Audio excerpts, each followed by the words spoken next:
Bread made in the blender, you don't need to knead it. It's super simple to make, fast. There's no excuse to not have fresh bread at your house. We'll use 2 eggs, 2 tablespoons of butter, 4 tablespoons of sugar, half a tablespoon of salt, 350 milliliters of milk, 10 grams of dry yeast, 3 tablespoons of flour, and now let's beat everything very well in your blender.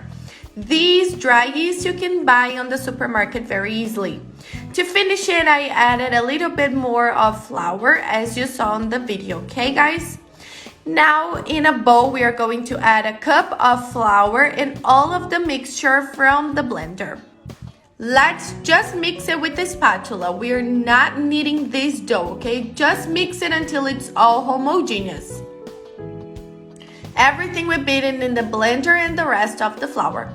Now in a greased form, the one you have at your house, alright?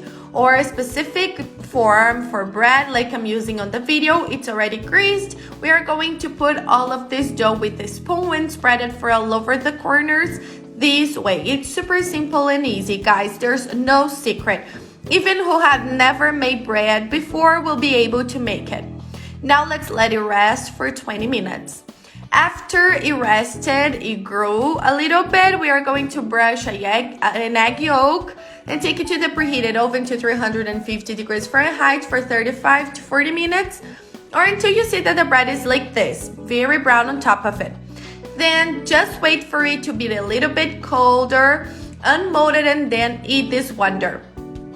To have this fluffy bread, guys, it's really important to wait for the bread to be cold, all right? This is the secret. There are some people that take out from the oven, cut it already, but then you will mix the texture of your bread. So the secret is this, all right? Wait for it a little bit to be colder, and then you can cut it and eat it.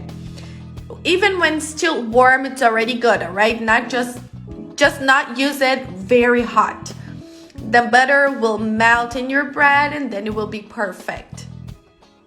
Just take at least wonder, guys, seriously. I'm gonna leave you guys right now with this image because it's bread with a cup of coffee. There's nothing better than that, right? You don't even need to go to the bakery in the morning. You have a bread at your house at wherever you want to. And if you watched it until here, that means you liked this recipe, so don't forget to rate us down here from 0 to 10. Your opinion is super relevant for us and it helps us to bring more recipes like this one. Thank you so much for watching this video until here, and see you guys on the next one. Bye!